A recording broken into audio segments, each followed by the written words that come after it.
ईज़ेड student academy में खुशामदीद। आज का जो हमारा सेशन है वो मॉनेटरी पॉलिसी को लेकर है। मॉनेटरी पॉलिसी में जो आज हम बात करने जा रहे हैं, बेसिकली हम बात करेंगे absence of government bond and interest rate. Basically क्या होता है कि जब हम इंटरेस्ट रेट और गवर्नमेंट बॉन्ड को एब्सेंस कर देते हैं, जब हम न्यूट्रलिटी ऑफ मनी की सिनेरियो में बात कर रहे हैं, तो वहाँ हमारे ऊपर क्या इम्पैक्ट पड़ेगा। देखिए सिंपल सी बात है, जब हम न्यूट्रलिटी ऑफ मनी के सिनेरियो में बात करते हैं तो जब हम मनी सप्लाई को इफेक्ट करते हैं, ठीक है, तो हम क्या करते हैं, नॉमिनल वेरिएबल्स को बहुत ज़्यादा इफेक्ट करते हैं, जैसे कि प्राइसेस हो गई, आपके वेजेस हो गए, इनको बड़ा इफेक्शन मिलती है। फिर अगर हम रियल वेरिएबल के अंदर बात करें, जैसे कि हमारे पास आउटपुट है, हमारी एम्प्लॉयमेंट है, इसके अलावा हमारा रियल इंटरेस्ट है, वो तमाम चीज़ें जो है वो हमारे लिए एक बड़ा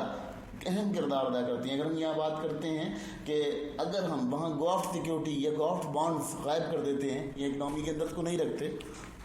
गायब कर देते हैं, तो हमें ये देखना पड़ता है, ये बड़ा अजीब सा सिस्टम नज़र आता है कि हमारी जो इकनॉमी है वो किसी भी तरह से इफेक्ट नहीं करती। क्यों कि इफेक्ट नहीं करती? क्योंकि ऑटोमेटिकली जैसे हम कहते हैं कि लॉन्ग टर्म में ये तमाम वेरिएबल्स जो है अपनी रियल इनकम के ऊपर आ जाते हैं, या ये रियल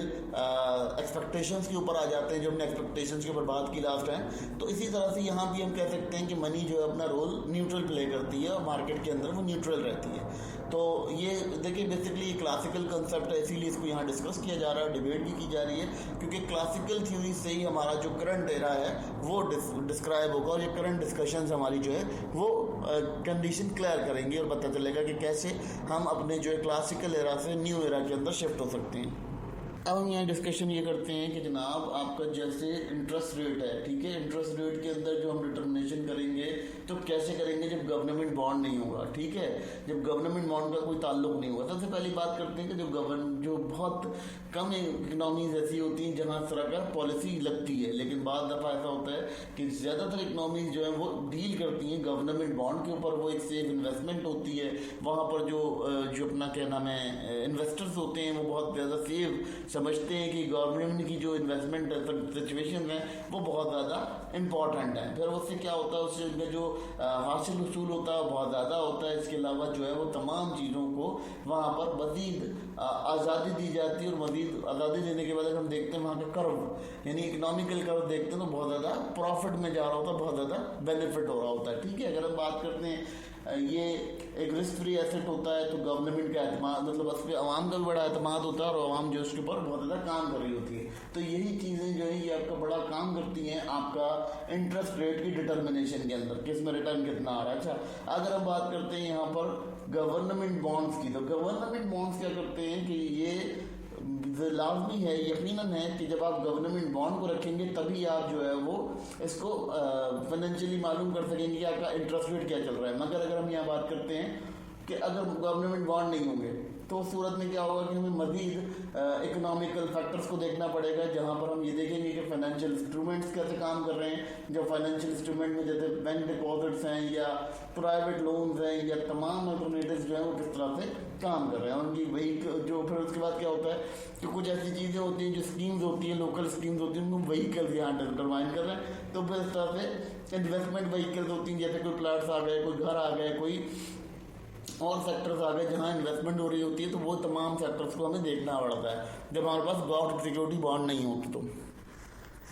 अब इसकी बात करते हैं कि शॉर्ट टर्म में इसके क्या इम्पैक्ट्स होंगे मार्केट के ऊपर। देखिए सबसे पहली बात करते हैं शॉर्ट टर्म में क्या होगा। अगर हमारे पास देखते हैं हमारा सेंट्रल बैंक क्या करता है, मनी सप्लाई बढ़ा देता है, मनी सप्लाई बढ़ाता है तो शॉर्ट टर्म के अंदर जो नॉमिनल इंटरेस्ट रेट्स होंगे वो फॉल हो जाएंगे, क्या होगा, गिर जाएंगे। अच्छा, वो गिर जाएंगे, उसकी वजह से क्या होगा, क्योंकि एक्सेस मनी मिल रही होगी, एक्सेस मनी होगी मार्केट के अंदर, और एक्सेस जो है वो हॉर्ड शुरू हो जाएगी, जिसकी वजह से बहुत ज़्यादा देखा जाएगा कि फाइनेंशियली सिस्टम तबाह होगा। फिर उसके बाद क्या होगा, अगर गवर्नमेंट बॉन्ड नहीं होंगे वहाँ पर, तो ये कंडीशन हो जाएगी कि जो बैंक्स होंगे या जो इन्वेस्टर्स होंगे वो क्या करेंगे, वो ऐसे लोगों को लोन देने लगेंगे जो प्राइवेट सेक्टर से ताल्लुक़ रखते होंगे, ठीक है। उनकी कंडीशन क्या होगी कि जब वो प्राइवेट सेक्टर के ऊपर जाने लगेंगे तो वो इंटरेस्ट रेट जो है वो अपने अकॉर्डिंग रखने लगेंगे, ठीक है, उनका कोई इंटरेस्ट रेट को डिटरमाइन नहीं कर सकेगा। फिर उसके बाद क्या होगा कि अगर हम बात करते हैं यहाँ पर तो इंटरेस्ट रेट जब आपका डिटरमाइन नहीं होगा तो ये एडजस्टमेंट भी नहीं हो सकेगी। जो आपका जो रेट ऑफ इंटरेस्ट है उसकी डिटर्मिनेशन भी नहीं हो सकेगी, आप डिटरमाइन भी नहीं कर सकेंगे। जब डिटर्मिनेशन नहीं हो सकेगी तो आपकी प्रोडिक्शन नहीं हो सकेगी कि ये कहाँ तक जाके स्टॉप होगा, कहाँ जाके खड़ा होगा, ठीक है। फिर उसके बाद अगर हम बात करते हैं कि गवर्नमेंट का अगर एब्सेंस देखा जाता है, गवर्नमेंट के बॉन्ड नहीं होते तो उससे क्या होता है, उससे बहुत ज़्यादा आपकी मॉनेटरी पॉलिसी मुतासर होती है और बहुत कमज़ोर मॉनेटरी पॉलिसी वहाँ लगाई जाती है। किसकी वजह से कि उसमें ट्रांसमिशन बहुत ज़्यादा डाउन हो जाती है, आपकी जो मनी ट्रांसमिशन है वो बहुत ज़्यादा ख़राब हो जाती है। फिर ओपन मार्केट ऑपरेशन जो है वो आप पर डिपेंड नहीं होते, वो आप पर रिलाय नहीं कर रहे होते, तो ये भी आपके लिए बड़ा खतरे का बायस बन जाता है। फिर उसके बाद क्या होता है, बॉन्ड परचेजेज होती हैं, आपने बॉन्ड खरीदे, बॉन्ड खरीदने के बाद वापस करे, तो ये तमाम चीज़ें जो है वो आपके ऊपर डिपेंडेंट नहीं होती। इसकी वजह से क्या होता है, आपको मार्केट के अंदर बहुत ज़्यादा फ्लक्चुएशन देखनी पड़ती है और मार्केट में फ्लक्चुएशन देखेंगे तो वहाँ आपके लिए मामला काफ़ी ज़्यादा तज़ीक़ वाली इख्तियार कर जाएंगे। अब यहाँ क्या होता है, लॉन्ग टर्म के अंदर इस पर क्या इफेक्ट पड़ता है, ये भी बड़ा इंपॉर्टेंट किरदार अदा करता है लॉन्ग टर्म के ऊपर। अब देखिए लॉन्ग टर्म पे क्या होता है, हम कहते हैं कि लॉन्ग टर्म में जो हम मनी सप्लाई के साथ छेड़छाड़ करते हैं, ये कहना चाहिए कि मनी सप्लाई के साथ जो फ्लक्चुएशन होती है, जो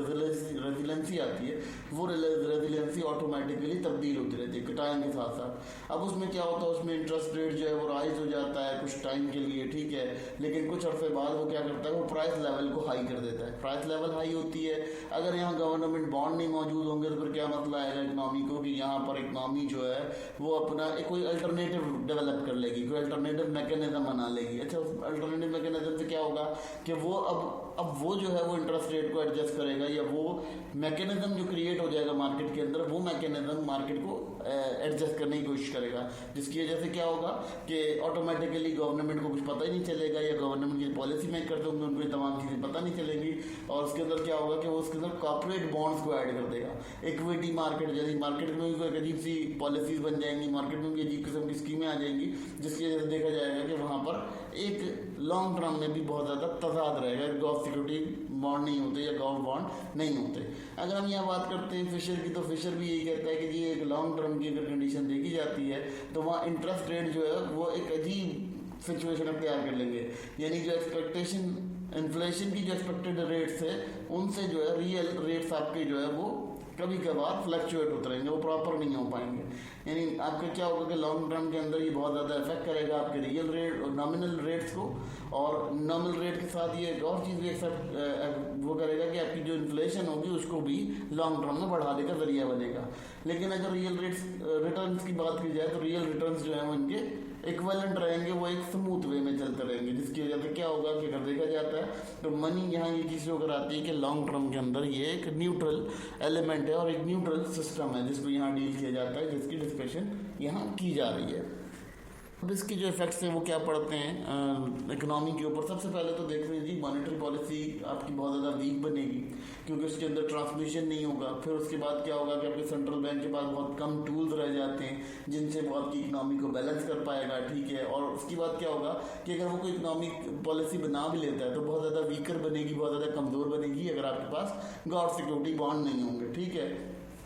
फिर बात करते हैं जी, अगर हम देखते हैं तो आपके जो हायर इंटरेस्ट रेट हो जाएंगे, बढ़ेंगे और उसमें बहुत ज़्यादा तजाद रहेगा, यानी वो खिंचाव का शिकार रहेंगे, बहुत ज़्यादा सख्ती का शिकार हो जाएंगे। जिसमें क्या देखा जाएगा कि अगर गवर्नमेंट सिक्योरिटी बॉन्ड मौजूद नहीं होते तो वो क्या करेगा, वो प्राइवेट सेक्टर बोरोविंग के ऊपर लोगों की कंडीशंस पे जाएगा। जैसे वही है कि कमर्शियल बैंक जो है लोन ज़्यादा देने लग जाएंगे बनस्बत सेंट्रल बैंक के, तो वहाँ पर सेंट्रल बैंक के लोन देने लग जाएंगे, तो जो आपका सेंट्रल बैंक होगा वो वीकर हो जाएगा, उसकी पॉलिसी बहुत कम हो जाएगी। फिर क्या होगा, कॉस्ट जो है वो बहुत ज़्यादा फ्लक्चुएट करने लगेगी, बहुत ज़्यादा पजेस करेगी और बहुत ज़्यादा जिसे कहते हैं कि रेजिलियंसी शो कराएगी, जिसकी वजह से आप देखेंगे कि आपकी जो इकोनॉमी होगी वो अनप्रेडिक्टेबल वे के अंदर आपको एक रिजल्ट दे रही होगी। ये भी एक बड़ा इम्पैक्ट पड़ेगा इसके ऊपर। फिर बात करते हैं कि न्यूट्रलिटी जो है वो स्टिल कहीं ना कहीं होल्ड रहेगी किसी न किसी कोने में। जब हम लॉन्ग टर्म में देखेंगे तो ये तमाम शॉर्ट टर्म के जो इफेक्ट्स होंगे, ये जो फ्लक्चुएशंस हुई होंगी, ये ऑटोमेटिकली उम्मीद ये की जा सकती है कि वापस अपनी जगह रिटर्न आएंगे, लेकिन ये इक्विलिब्रियम कंडीशन में जब आएंगे जब आपकी इन्फ्लेशन जो है वो एक एक्सपेक्टेड वे में एडजस्ट की जाए। लेकिन जब अगर आपकी एक्सपेक्टेड वे में उसको एडजस्ट नहीं किया जाता तो ये आपके लिए बहुत ज़्यादा एक प्रॉब्लम का बायस बनता है, बहुत ज़्यादा कंडीशन देखी जाती है, क्योंकि इकनॉमी जो है वो इन्फ्लेशन से बहुत ज़्यादा डिपेंडेंट हो जाती है जब आप इस तरह की पॉलिसीज़ को यूज़ करते हैं या इस तरह की पॉलिसीज़ को अप्लाई करते हैं। स्टूडेंट, अगर हमारे पास गॉव सिक्योरिटी बॉन्ड नहीं होते हैं और जब अगर गॉव सिक्योरिटी बॉन्ड हम मौजूद नहीं होते, हमारी मार्केट के अंदर प्रेजेंस नहीं होते, तो क्या होता है कि न्यूट्रलिटी वहाँ पर शो होती तो है लेकिन लॉन्ग टर्म में शो होती है। लेकिन क्या होता है कि गवर्नमेंट को उस ट्रम्स को न्यूट्रल करने के लिए बहुत सारी टूल्स का इस्तेमाल करना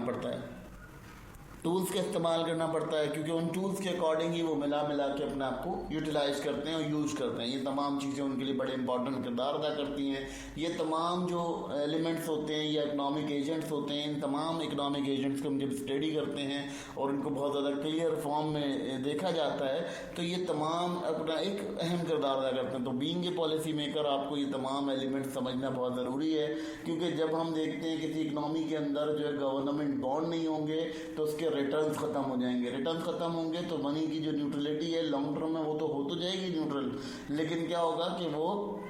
बहुत सारे नॉमिनल चेंजेस लाएगी, यानी आपकी जो मनी सप्लाई है उसके अंदर प्रॉब्लम ले आएगी। ग्रोथ आपकी इफेक्टिव नहीं होगी वहाँ पर, ठीक है, ग्रोथ आपकी बहुत ज़्यादा इफेक्ट करेगी, ठीक है। रियल वेजेस जो है वो आपके रियल इंटरेस्ट रेट या रियल वेजेस जो हैं या रियल रिटर्न जैसे हम कह लेते हैं वो बहुत ज़्यादा डिस्टर्ब करेगी आपकी। फिर उसके बाद अगर हम देखते हैं तो शॉर्ट रन के अंदर ये बहुत ज़्यादा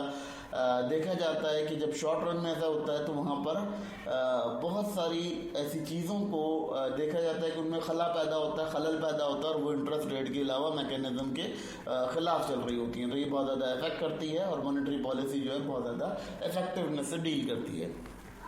इसीलिए जब आप बीइंग इकनॉमिस्ट बनते हैं या इकनॉमिकली किसी चीज़ से इंगेज होते हैं तो ये पढ़ाया जाता है, आपको ये डिबेट इसलिए कराई जाती है ताकि आप इसको समझ सकें और आप इसके अकॉर्डिंगली अपनी कोई पॉलिसी ड्रॉ करना चाहें या आप अपनी जो कंट्री के जो इकनॉमिक एजेंट्स हैं उनको इस तरह ब्रीफिंग से स्टडी करें ताकि वो आपका जो पॉलिसी है वो बहुत ज़्यादा एक्यूरेट बने और आप मॉनेटरी पॉलिसी के ऊपर बहुत ज़्यादा इम्पैक्ट कर सकें।